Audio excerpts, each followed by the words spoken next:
¿Cuánto le cuesta a Mauricio Macri estar de campaña? Y bueno, le cuesta justamente un poco de macrismo. ¿Qué quiero decir con esto? Este va a ser el año menos macrista en términos de gestión de Mauricio Macri. Recuerden, cuando llegó, decía, los acuerdos de precio no sirven para nada y la inflación es algo sencillo de controlar. Uno es esclavo de sus palabras, esto le pasa al presidente, ahora el gobierno dice que va a llevar más tiempo de lo que preveía controlar la inflación. Entonces hay que sacarle un poco de macrismo a Macri y avanza en un acuerdo de precios. Acuerdo de precios que por otra parte se puso parcialmente en marcha ayer, va a estar del todo puesto en marcha el lunes próximo, pero ya se empiezan a ver productos. Les anticipo algunas cuestiones. Es boom, furor la leche. Así que si quieren conseguir la leche que está en el programa Productos Esenciales, vayan temprano al supermercado.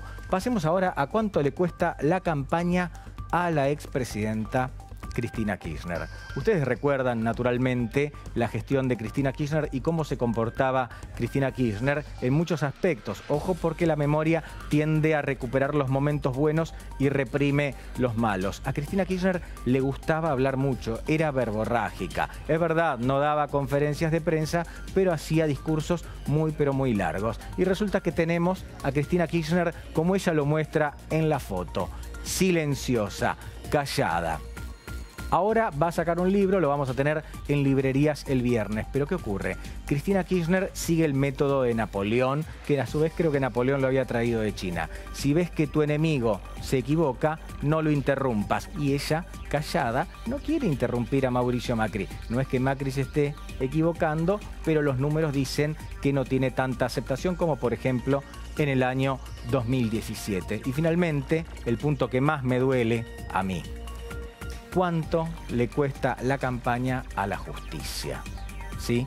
Resulta que nosotros sabemos que la justicia tiene tiempos electorales, no solo tiempos judiciales. Es cierto, hay tiempos judiciales, pero también tiempos electorales. Y ahora vemos que en un contexto de incertidumbre política electoral, según lo que marcan las encuestas, la justicia está yendo un poquitito más despacio en algunas causas. ¿Ustedes se imaginan qué va a pasar con la causa de los cuadernos de las coimas, por ejemplo?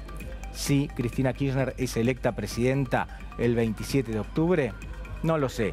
Pero lo concreto es que la justicia se está adaptando de a poco, lentamente, a esta incertidumbre que le marcan las encuestas. Ahora en Café de la Tarde, tanda cortita y enseguida seguimos.